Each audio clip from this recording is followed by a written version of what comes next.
Hi, welcome everyone. You are at Storming the Stage, part of the Emerging Writers Festival, co-presented by Writers Victoria. I'm Andy Jackson. It's really an honor to be hosting this panel. We've got three marvelous writers, writers that I've personally, followed in recent years and seen them, really coming to a place where I think each of them are really important writers. So I'm looking forward to the chat that we're going to have. I'll first of all really just want to, not just thank Emerging Writers Festival, but also express my deep thanks to the First Nations people of this country that we're on. I'm speaking from Jajawarong country, which is central Victoria. Beautiful country and a really strong and proud people that still own and still take care of this land. So we're very grateful to them. And also to the people on whose land you are on at this very moment, whether you're one of our wonderful writers or wherever you are at home. I also want to mention too that this panel and discussion and reading will involve covering some topics that potentially could be quite confronting, hopefully also cathartic and enlightening, but please also take the care that you need, whether that means getting yourself comfortable or whether it means being ready to pull out if you need to. That's important. And we would be trying to take care with each other as well. So let me tell you who's here today. We have Ros Bellamy, who is a wonderful writer, but also the online editor of Archer magazine, a fantastic publication which you should all look up. Ros has been published in numerous publications, both journalistic media and also literary journals, and also most recently in Black Ink's Growing Up Queer in Australia. They are currently working on a memoir on mental illness, and we will actually have some discussion about that, as well as I believe Ros is currently working on a PhD. So that is exciting as well, and huge work. We also have Heidi Everett. She is an absolutely she does a million different things. She's a writer, an artist, mental health recovery advocate, and an events innovator. She founded and directs an organization called Skitsy Inc., which I believe, is that the right pronunciation, Heidi? I hope so. Skitsy, okay, beautiful. And her first book, My Friend Fox, is eagerly anticipated, and that is due for release in September. So we're looking forward to that. Our third writer today is Gemma Mahadeo, and a poet who I've long admired, and very great to have her on the panel, have them on the panel. Their work has been published nationally, online and in print. You'll see their name pop up quite a lot, and as you should. I hope that they're getting much closer to getting their manuscript of poetry ready. We can maybe have a chat about that later on too, so that's exciting. Yep. They're also a founding member of the Disabled QBIPOC collective, and we're going to talk a little bit about disability communities and about how diverse or not so diverse they are later on in the panel. So that'll be good to hear from you a little bit about that as well. So welcome. I will also just mention quickly that occasionally you might see some cats or a dog in your field of vision with these writers. There's lots of animals in our lives, so you might see that. You might see a camera. Obviously, we're on camera, but occasionally one of those cameras may go off or on, and you'll see the icon of the person. That may just be a technical issue. It may be because we want to minimize the kind of input that we're having to deal with. So whatever happens, it should be okay. If there are technical issues, Emerging Writers Festival will be able to deal with them. So again, welcome. Enough from me. What we're going to do today is we're going to hear a little bit of a sample of writing from each of our writers and have a bit of a discussion around the issues and the topics that come up in that. And we'll have a little bit of discussion at the end of the session as well. I believe the audience are able to send in questions towards the end. If we get time, we might be able to deal with a couple of those as well. But first, I'd love to hear from Gemma. I believe you have a couple of poems that you'd like to read for us. Feel free to introduce them as much or as little as you like. I'm actually going to read only one because I did time it, and it's just it's a little over 5 minutes, and so I am mindful of time concerns, and would like to. So the content warnings on this are descriptions of psychiatric treatments, misogynistic slurs, true crime and violence, implied trauma, and intellectual disability due to physical injury. So please, if anyone needs to tap out, feel free to, because not all of these topics are going to be comfortable topics. So it's called Serial Killer because I've been watching a lot of American true crime, and they seem to really enjoy demonizing people with mental health issues as murderers. Also, please excuse me, I have a tiny bit of a cold, or I'm either a little more allergic to my cat. So I've got one nostril that's a bit blocked up. But yeah, here's the poem, and I'll explain a bit about it, my manuscript background afterwards. Okay. Just suppose I really am a serial killer. The true crime I'm binging has got to me. This poem has to look like it was written on a typewriter. Isn't that what these frontal lobe injured, intellectually disabled, or gifted, physically / emotionally / sexually abused and / or assaulted people do? Well, fucking fine. The news, social media, the ignorant. They tell us the mentally ill are capable of the most horrible things. Ironically, some of the current affairs we avoid if we are to stay sane, if we are to sleep in peace, accept our existence. The stigma attached to mental illness and its resulting ableism is the eternal pinprick of the Heath test gun over randomly selected parts of your naked skin. Bet you weren't expecting a conscience. It is an experience many others share, though we are not united in our interpretation of our illnesses. One more syllable added to that word, and the brutality of nails and wood are conjured by the appropriate tradesmen. We are not martyrs. We're just humans trying to survive with what genetics and biology doled out to us.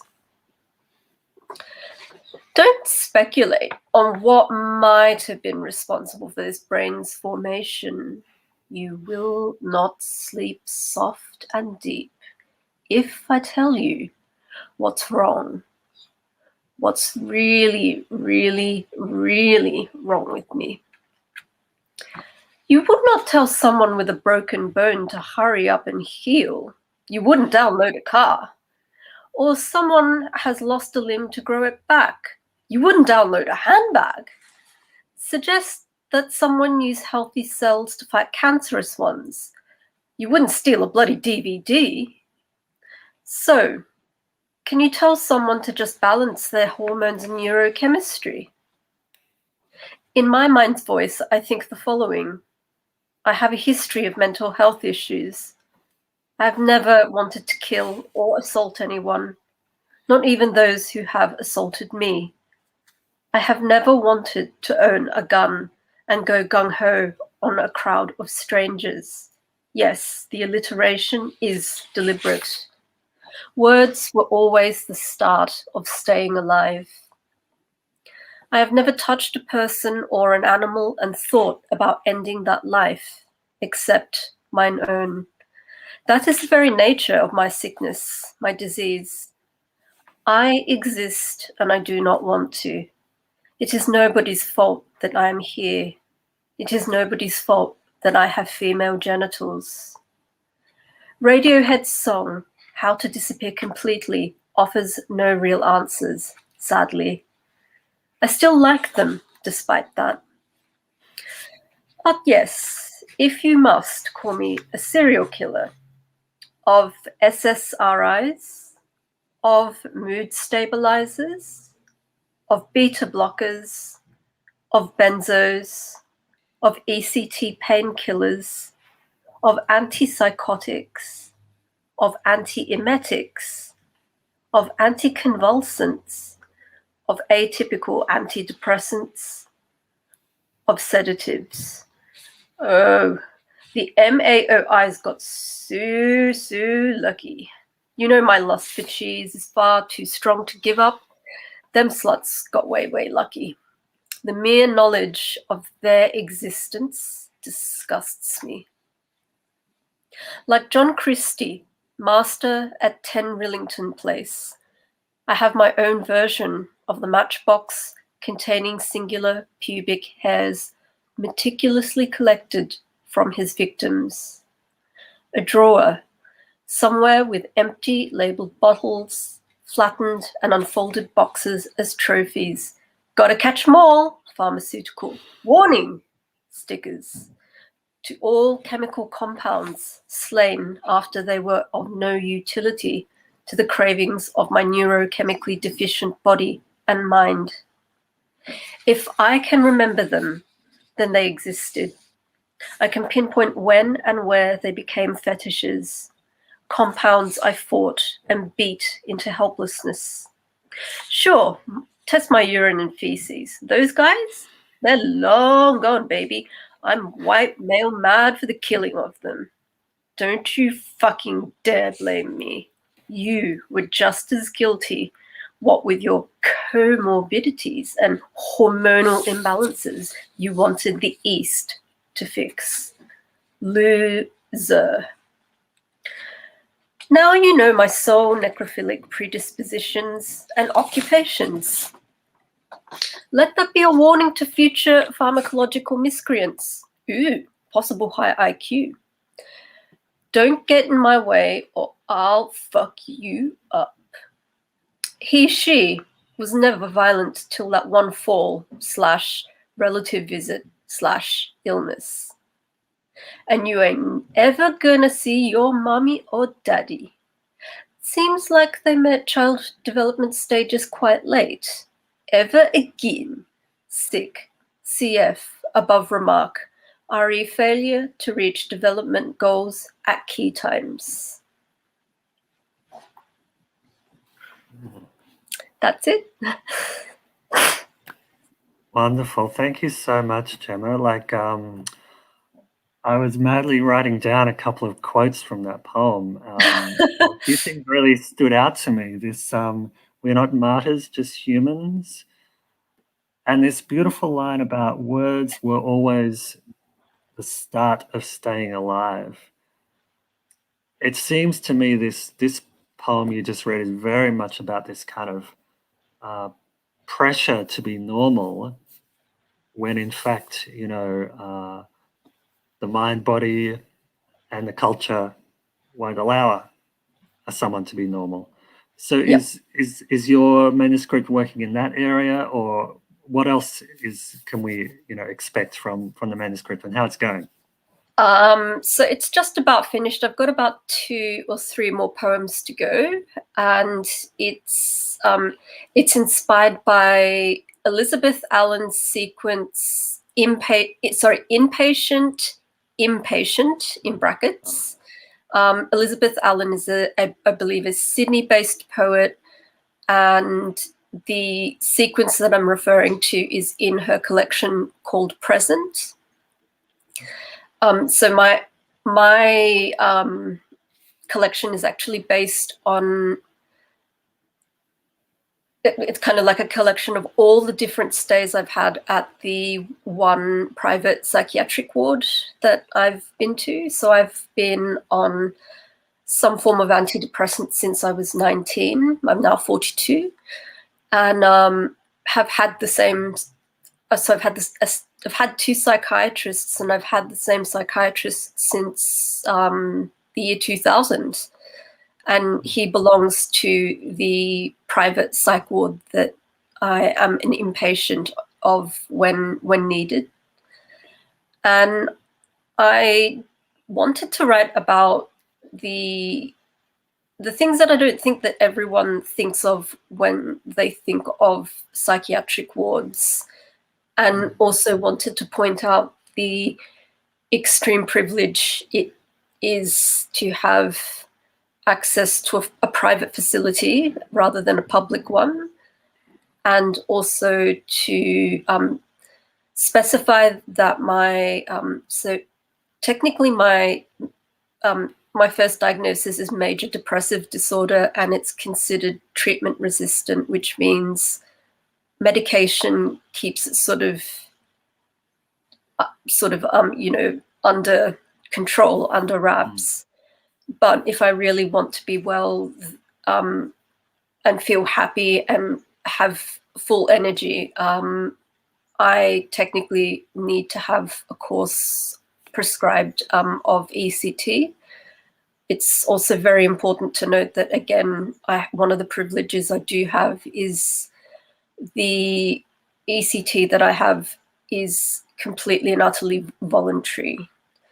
And I know that not everyone is that lucky, which really breaks my heart. So I'm quite lucky in that I've been in a facility where for the most part, a lot of the people do care about the patients that they treat. But also every now and then there is ableism in terms of, for a while, every time it was assumed that I was in hospital, it was assumed that I was in there for ECT.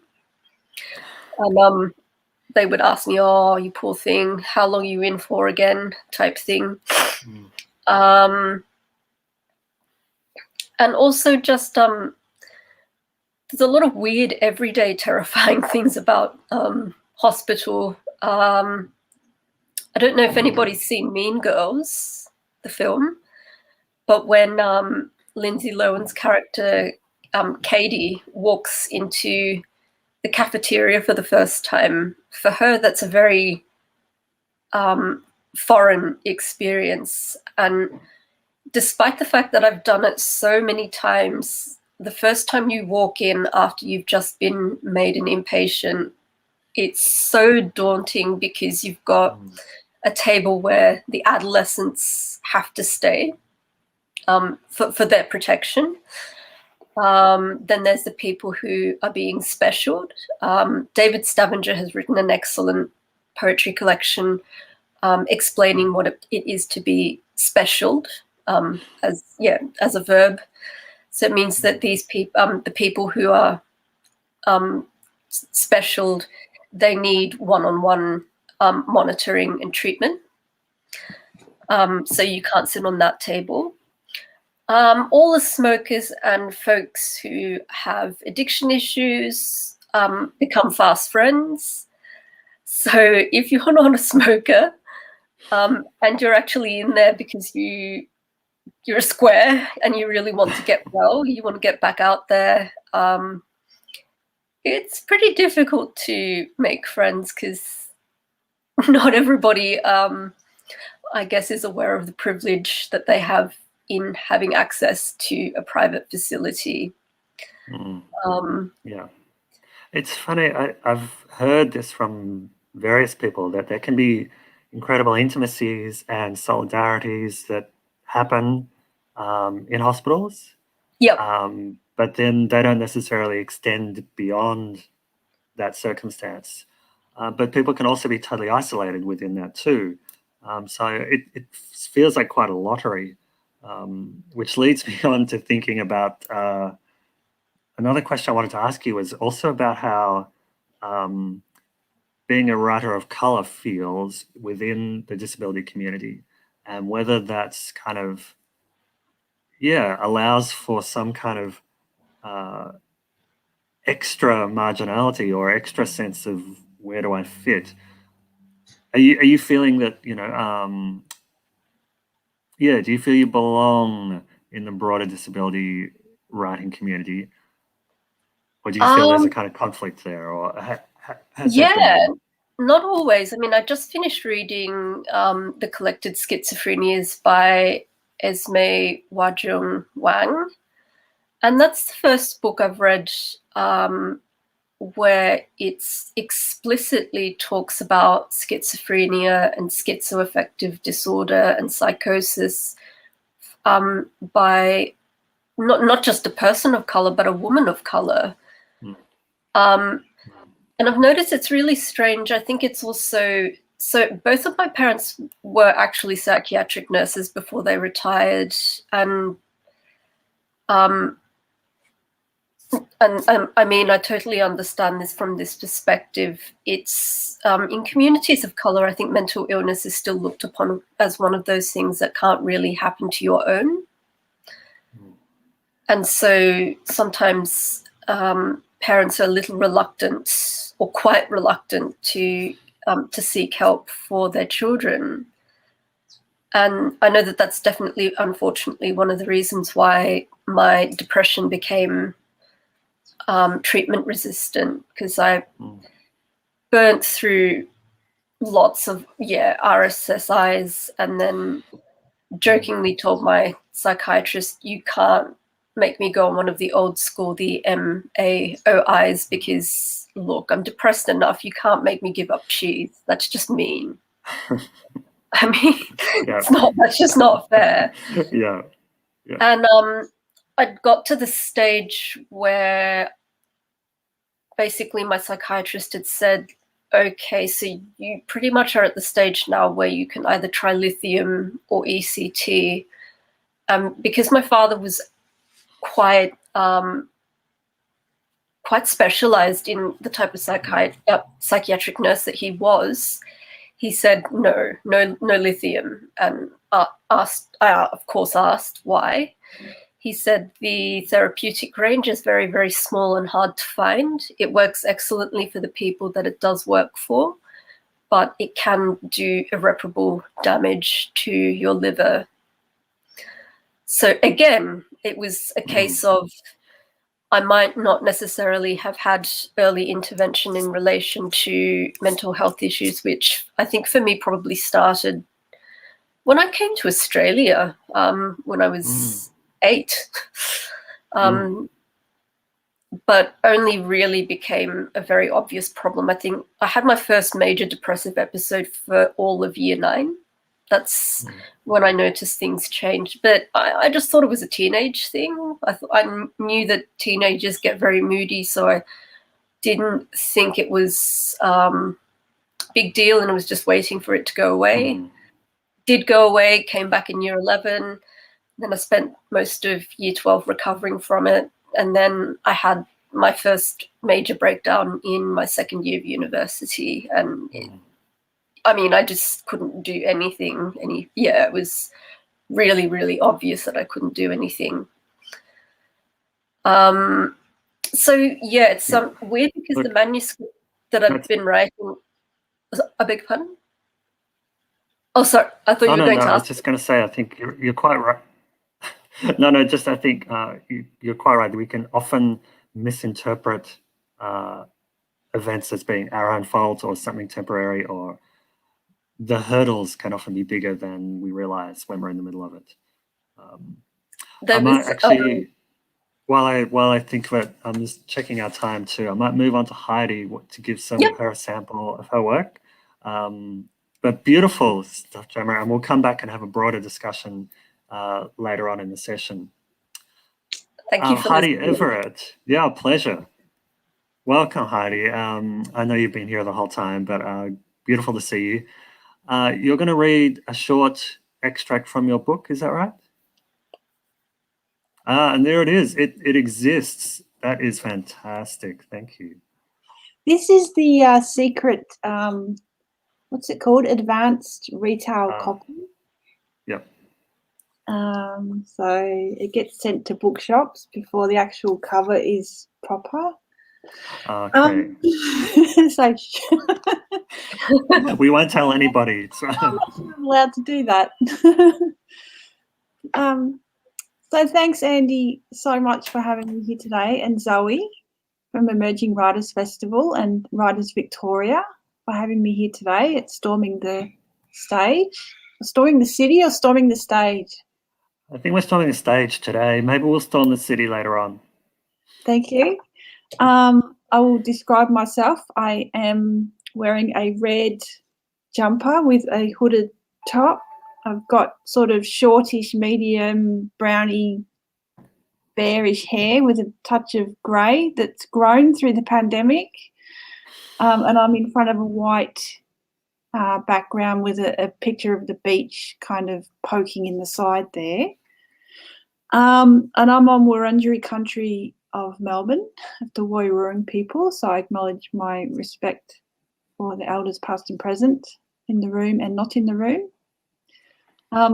So, yes, as you now know, my book is called My Friend Fox, and Andy, you probably asked me a question 5 minutes ago, and could you repeat it, please?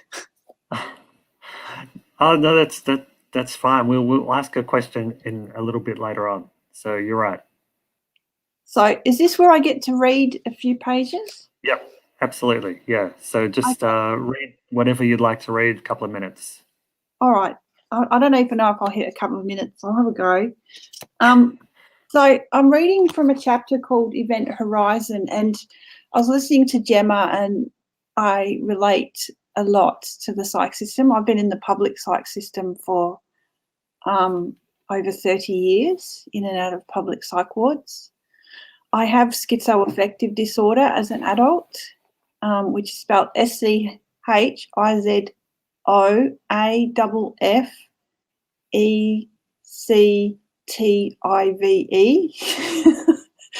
And it doesn't mean that I have a little bit of schizophrenia. As one GP said to me, oh, you have a little bit of schizophrenia. No, it's the opposite. Schizoaffective is schizophrenia with a mood disorder. So in my case, it was a long episode of depression, but I also get quite manic. So it's not a little bit of anything. So I'm going to read a book, a couple of pages about kind of like where schizoaffective and mental illness, it kind of originates, which is at school, is where you start to notice things around other people. So here I go. I'm not the best reader, but I'll have a go. Towards the end of my school life, I was just the impression. My identity was dying. I wafted to school, floated into class, and wafted home afterwards. There were no solid walls or concrete human floors for me to hold on to and give me a sense of self. I did manage to make a couple of friends, but only one at a time. It was hard for me to process the relationship, and it completely stressed me out if that friend had other friends. I couldn't fathom the matrix. I tried and tried to mold my body into the shape of other humans around me. I yearned to be like them, so I copied their likes in music and clothes, even though the patterned fabric made me itchy and angry The faces of the celebrities on the posters on my wall look down on me with prying, bossy eyes, judging me on my failure to come up with my own crush. It's so much easier for the universe to break apart than it is to keep things together. The pavements around Doveton were full of cracks, and the worn-out people who moved jarringly along them only stirred up the dust. My legs and feet worked fine, so my reward was that I had to walk to and from school every single day, even through hail and torrential rain. The constant dampness never dried, though, because it often rained so hard at home, and sometimes lightning struck, burning up my clothes altogether. I had nowhere to hang out my belongings to dry and get warm. It was only a matter of time before my increasingly heavy footprints drew the attention of those who were in the business of noticing heavy footprints.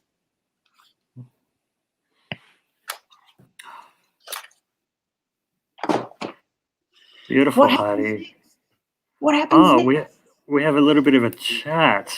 So that's so beautiful. Like I want to say also part of the impact, I think, of your work is visual. So the book does involve some visual elements. Is that right? Yeah, so I'm not a words person. I didn't speak for a number of years. Wow. And even now, I have problems when people speak at me. I can't grasp information, like, really meaty words. Yeah. So for me, drawing and filmmaking and music was my language for a long time. And I just love painting pictures with words. And I want people, when they read this book, to see the images come alive, and rather than just stay in the book. There's a kind of, I feel like there's a real directness to your writing where there's some key sort of things that are metaphors that are just very beautiful and poetic. So it often reads like poetry to me as well. So there are gaps that we can fit in as a reader. So that's part of the potency of it. I love this line about easier for the universe to break apart. Like, I think there are some themes coming through about brokenness and how we manage that and how the culture manages that. I wonder if you could just say a little bit about, and I think Gemma touched on this too, there's a real value, I think, to speaking your own truth and your own experience to kind of speak back to the mythologies and the false ideas that people have about mental illness or about lived experience. So do you want to talk a little bit about that? Like, is that part of why you're writing? Yeah, and I just want to mention that when it rains here, I've got a leaking roof, so it looks nice behind me, but in front of me, you should see it. There's just a downpour of water coming down the wall. So I don't know if you can hear it, but no, you're renting, I assume, like all of it, most of us, yeah. Yeah. So it gets pretty loud in a minute because I've got a tin roof as well, and it all comes falling down in front of me. So concentrate. Okay. So question was, do you write, I think, to change people's ideas about what mental illness is like? yeah, or is it something else? Yeah, so I have an innate sense of humor, and I love comedy. And I don't mean silly comedy. I love the Shakespeare comedy. I love the human comedy, and I love seeing the funny in the ridiculous. And so for me, that's my advocacy, is that I present an alternative view of something very serious. And even when I'm in you know, the psych ward, and I've been dragged in by the police, and you know, all this stuff that happens in public psych, I'll still find the funniest thing to comment on or to notice, because if you want to be a stand-up comedian, spend a couple of weeks in a public psych ward. There is so much material. Yeah. Yeah. So for me, it just makes my heart feel better when I can. It's called punching up in comedy. You never punch down, you always punch up. So you're always kind of making fun of things that are oppressing you. Never make fun of things that you oppress. And so for me, the psych system and the mental health system is a perfect place to make fun of. And I don't make fun of the staff. You know, that's not. But the system, it's to use a word that I know well. The system is mentally ill. It's a crazy system. It needs medicating. It needs therapy. It needs to spend a couple of months in its own mess. Yeah. Yeah. And you're right. Like, humor is a way, I think, you know, of releasing the stress and of clarifying what it is, like to point at something ridiculous and make it obvious that it is ridiculous. But it's also a way of getting, like, of other people joining in. You know, we laugh together. It's not, we never laugh alone. We're always laughing with others. So yeah, and laughter and making a joke has actually kept me alive a few times. And I am not saying that laughter is for everyone. And you know, I've been told off a number of times to say, don't make fun of this stuff. It's not funny. And you know, I've had people tell me off in front of workshops and things, stop it. But I can't, for me, I can't help it. I can't. It's almost like laughing when you're nervous. You know, some people laugh when they're nervous. To me, it feels a bit like that. yeah. For me, it's either laugh or cry your eyes out until your eyes are in your hands almost thing. And for me, I prefer the feeling of laughing rather than that. I don't need help from the mental health system.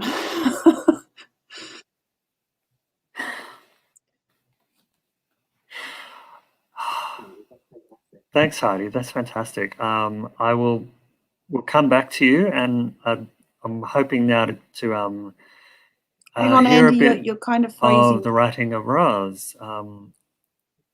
Okay. Okay. So I'm just going to say we'll move on from your work, Heidi, and we'll Roz. So Roz, welcome again. Great for you to be here.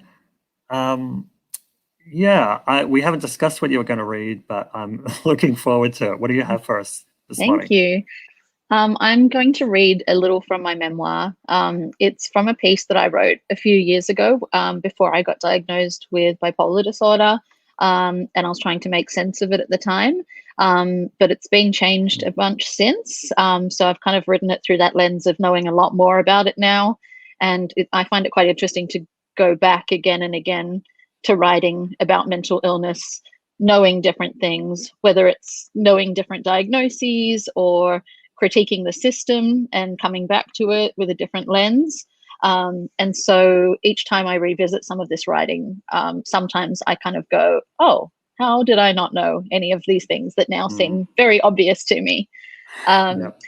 So before I read, I would also like to acknowledge the land that I'm on today of the Wurundjeri people of the Kulin Nation and pay my respects to their elders past and present, and extend that respect to any Aboriginal and Torres Strait Islander people at this event. And I'll also add an image description. Thanks, Heidi.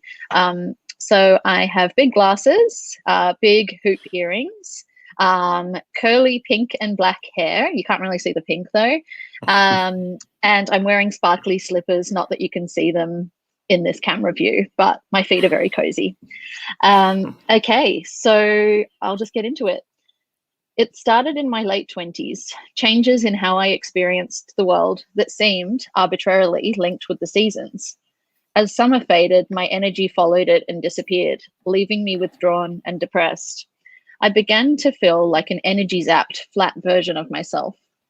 Months after I accepted this new fate, it would lift. Spring rolled around, and I started leaving my apartment voluntarily again. I chose to contact friends instead of remembering them in a haze of guilt. By summer, I overflowed with energy and felt truly delighted by life. I rued all that time I'd wasted in bed now that I was bursting awake at dawn, thrumming with ideas and activity. Sometimes I had too much energy. After hibernating winter long, I buzzed at a frequency other people found startling. Family and friends commented that it was hard to keep up with me, not just what I was doing, but even what I was saying. It was too fast. I did not make the link to the seasons at first, but it turned out to be a cycle I was doomed to repeat. Years earlier, I'd wondered if it could be a mood disorder, but my psychologist and GP were dismissive. I can tell you that lithium is awful, my psychologist said. Let's not go down the bipolar road unless we have to. Internet searches suggested that my symptoms could be caused by seasonal affective disorder, SAD, a type of depression linked to changes in seasons and the lack of light exposure in winter. I liked thinking of my problems as a seasonal issue rather than bouts of depression. Having a name for it, and one that my GP actually agreed with, helped me understand what I was going through and legitimized my feelings and experiences. I thought it was strange and fascinating that my symptoms were based on my body's reaction to seasons, far more interesting than the chronic thyroid disease I'd lived with for years. I struggled to explain to people in my life that the change of seasons filled me with dread and that it meant that things were about to turn ugly or get a lot better. No matter how medically savvy or jargon-filled my explanations were, there was an element that struck me as mythological, like a human transforming into a werewolf during the full moon. If I didn't truly understand it, how could I expect anyone else to? I didn't find a magical fix despite having a better idea of what was going on. I still spent months fearing the arrival of a depressive state, which I unscientifically pinpointed to the day daylight savings ended. It made me feel bleak, always anticipating the return of that depression. Each year, when the summer solstice came around, I obsessed about the fact that the days following would be getting shorter and shorter rather than enjoying the summer. When I became depressed, I judged my summer self for being naive. I huddled under blankets, feeling lethargic, and scrolled social media, never posting anything. I wanted to believe that if it was summer, I would be okay again. But then I started to suspect this was the real me, that the summer version of me was fake, a version of me that I really wanted to believe was real. I thought of my winter self as an introvert, while my summer self was a hyperactive extrovert. I avoided any social interaction that took place in person because I had nothing to say. If asked about my life, I cried. I judged myself harshly, furious about my limitations, scornful of my emotions. Concerned about my mood, my wife, Rachel, ordered me a pair of light therapy glasses. When they arrived, we laughed at how they looked like something out of the X-Files. I sat at my desk wearing the glasses before work. I couldn't tell if they did anything. As my behavior changed again, I questioned whether SAD explained everything that was going on. When I ended up hypermanic while I was teaching in China in the middle of winter, I wound up very confused. Not only had I felt good at an unexpected time, I'd felt too good. The idea of having something else going on inside freaked me out. I could no longer trust that my mental health would follow what had become a familiar and formulaic seasonal pattern. I wanted some sense of permanence again, desperately, rather than one mood state swallowed by another. But it took several years to work out how to manage the Ouroboros.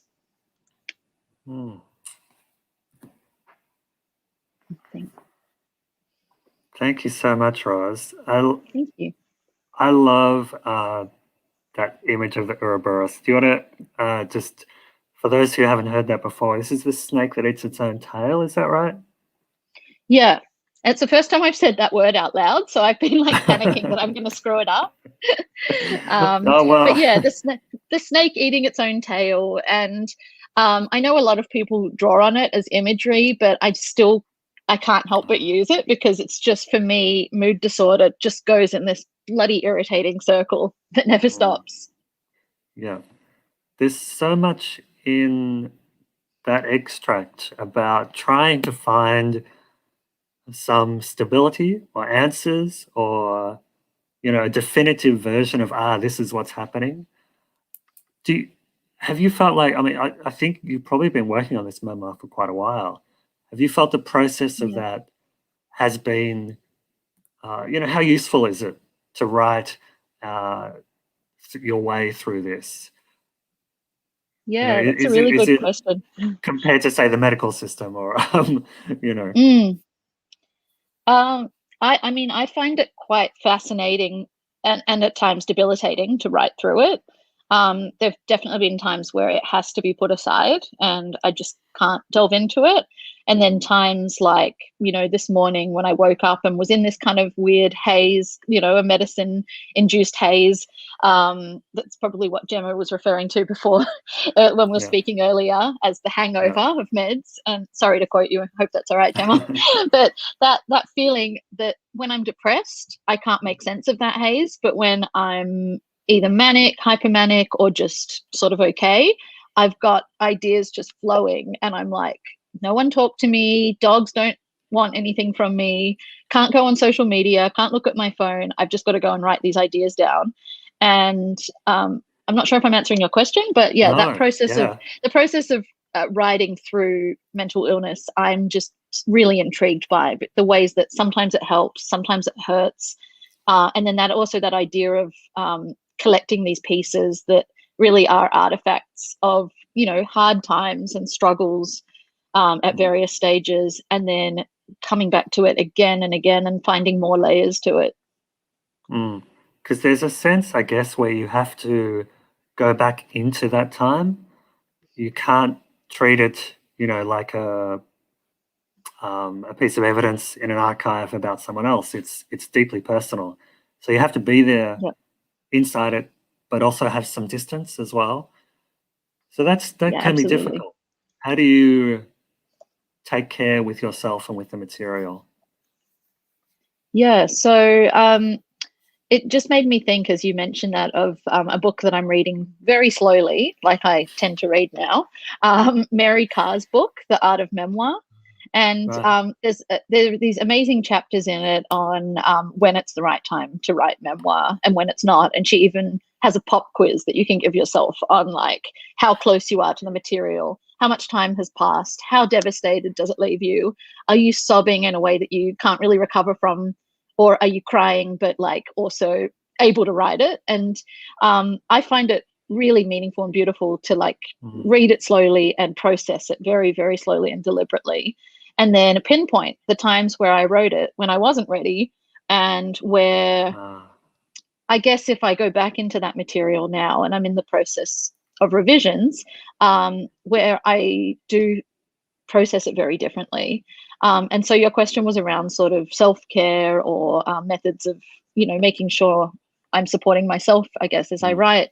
And there's like so many different things that come to mind there. But I think doing it at the right time is important if you're writing about lived experience, and having supports in place. And when I was thinking about your question around self-care, a big part of all the things I listed that I do that include, long walks with my dogs, reading books in the bathtub, not working if I can get out of working, things like that. I'm like, privilege keeps coming to mind because I think to what other people experience, and I think back to myself in my 20s where I just didn't have the option to not go into work if I wasn't okay.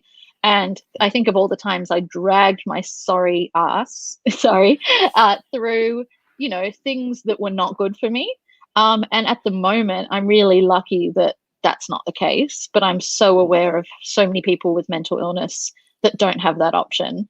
And so a big part of self-care is also community care for me, and being part of all the different communities I'm part of, which include mentally ill, disabled, also queer, trans, and gender diverse people and writers, and trying to sort of help the community and prop each other up, I guess, so that we can do this work that's really important, but also make sure we have the supports and the networks and the care that we need. Beautiful. Thanks, Rose. You might want to answer this one, and maybe this question can go to everybody. Do you feel like the publishing industry, the writing world, is accessible? We talk about accessibility in terms of disability and about mental health, but do you feel like writing and publishing is accessible? And if not, what needs to be done? I've got a few words on that one. Right. So in 2019, I suspected that I'd already had this condition, but the symptoms became acute, and I was diagnosed with CPTSD and couldn't ignore it anymore. And throughout 2019, I made a pledge to myself. I also had a part-time job. I spent most of that year either doing my part-time job and then just sleeping and resting as much as possible and doing no writing, because I wanted to learn more about my triggers. And I did feel like the local writing community had forgotten about me. I didn't feel part of the writing community because I wasn't producing, which, you know, again, very capitalistic. If you're not producing and getting published, then it means, are you really there or are you really writing? But then by the same token, 2020 happened and no one was expecting this pandemic to occur. And things changed so much because, I mean, obviously I was very, very used to enforced periods of isolation. But I got commissioned crap loads. I got commissioned so much, and also the people that I worked with were so good to me. So there were times when I could be really upfront and I wanted to be communicative about the fact that I'd unfortunately experienced losing 2 people who to suicide. And that affected me harder than I thought it would, and also affected my output. And I knew that it meant that I wasn't going to make deadline. And there was one person I directly spoke with rather than do the whole email thing, and said, I'm so sorry, but, you know, this is really affecting me and I can't get this done by the day that you need, but I can get it done by this time.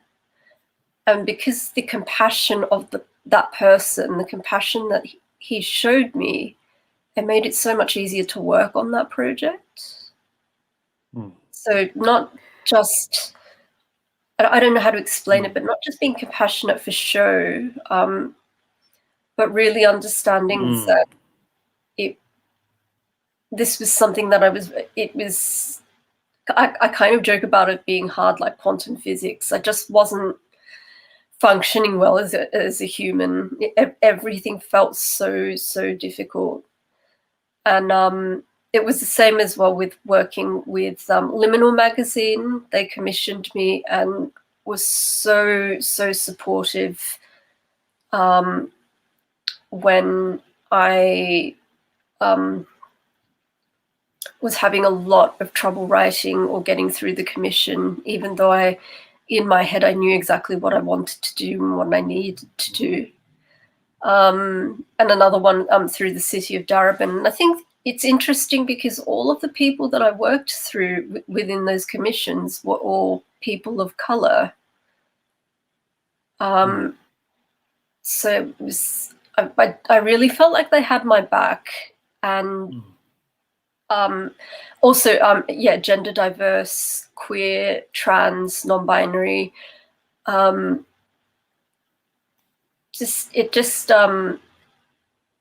They weren't just saying that they supported me and were willing to give me more time. Like, they literally did do a lot of shuffling to try and make sure I got more time to hand in things, which I'm eternally grateful for. It sounds like they got it themselves. It wasn't just we need to deal with this, but they understood something about what that means for you. Either Heidi or Roz, do you have anything to say about the accessibility of writing and publishing world? Yeah, sure.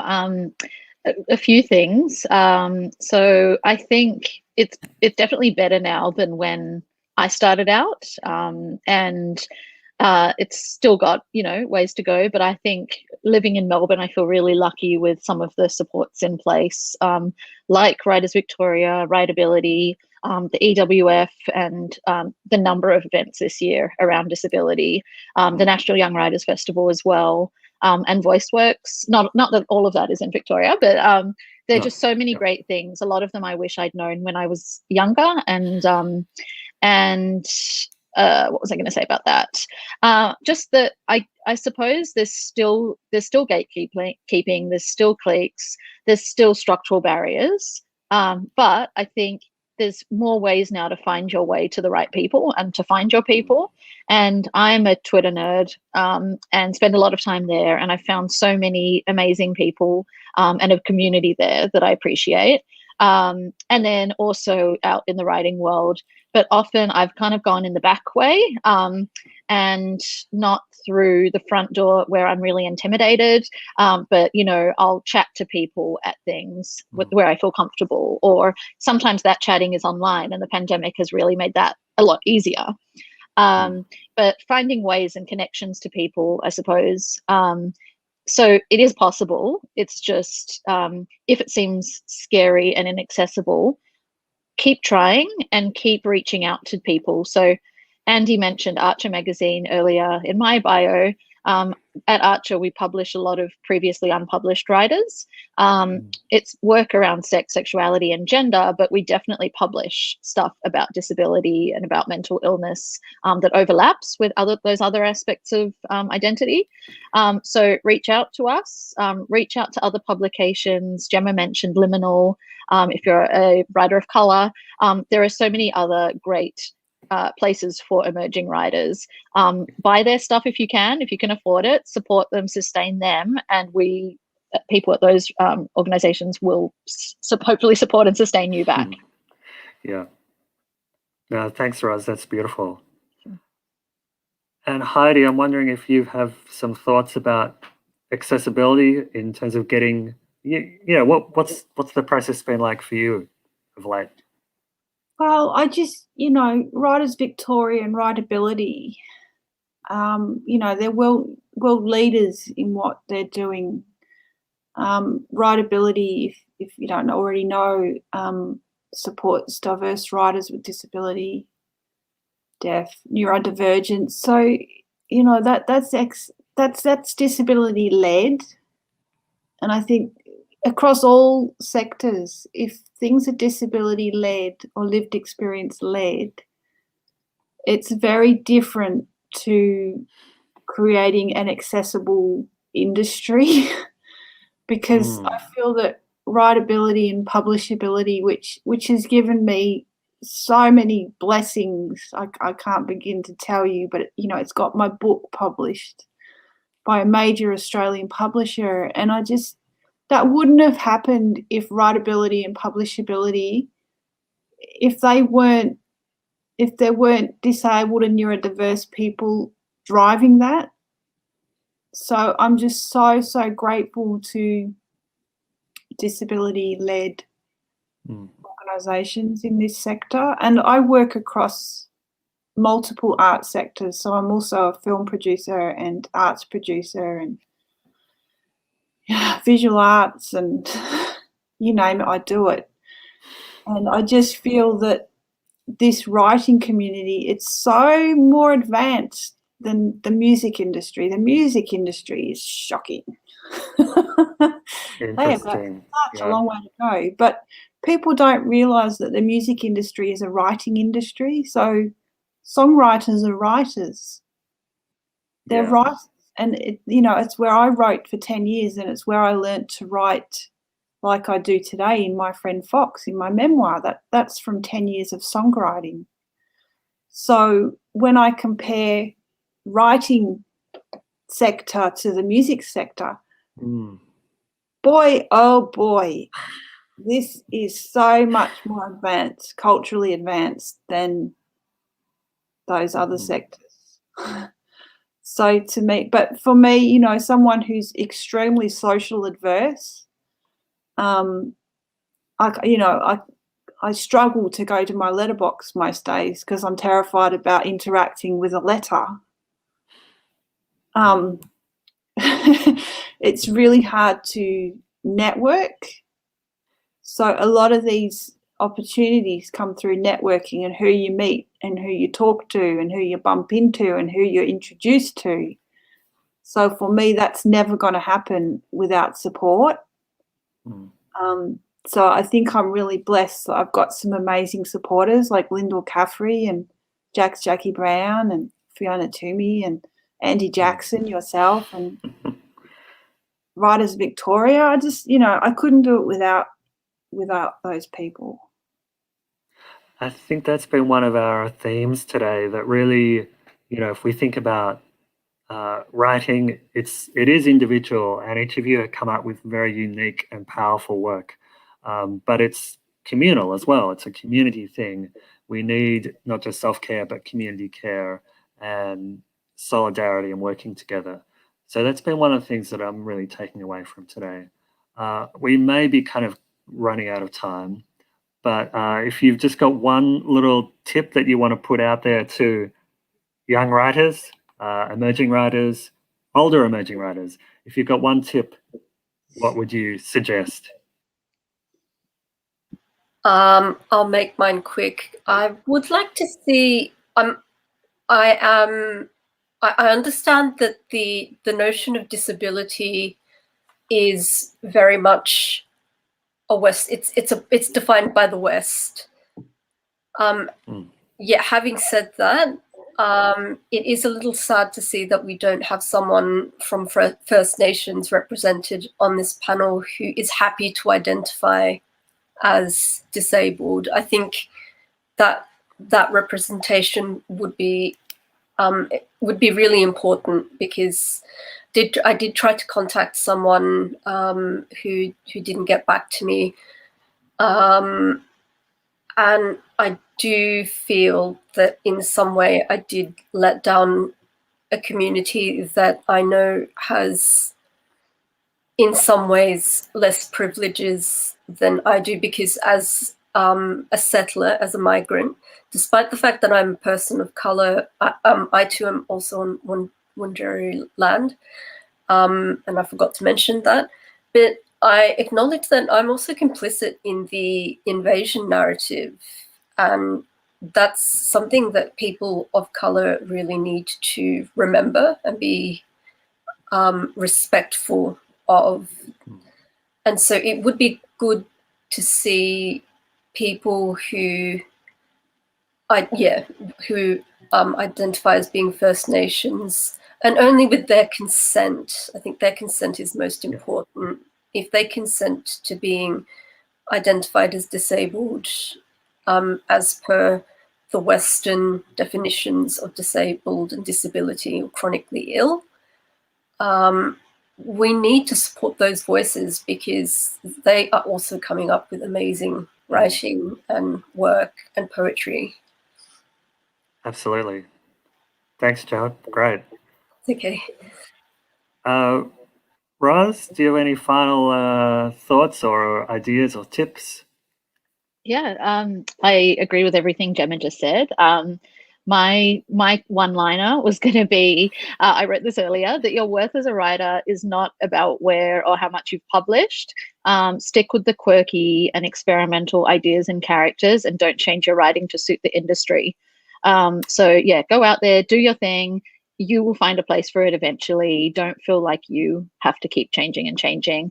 And also don't let yourself be tokenized and used in a way that you don't want to be. Yeah, absolutely. I would second that for sure. Yep. Thanks, Roz. And Heidi, any final suggestions or tips or thoughts for our audience? Yeah, tell your story and and make it come alive with, visual descriptions. So that would be my advice. There's a term in songwriting, and it's called original cliches. Yeah. Come up with some original cliches. I love that. That's beautiful. Thanks, Heidi. And thanks, Gemma. And thanks, Rose.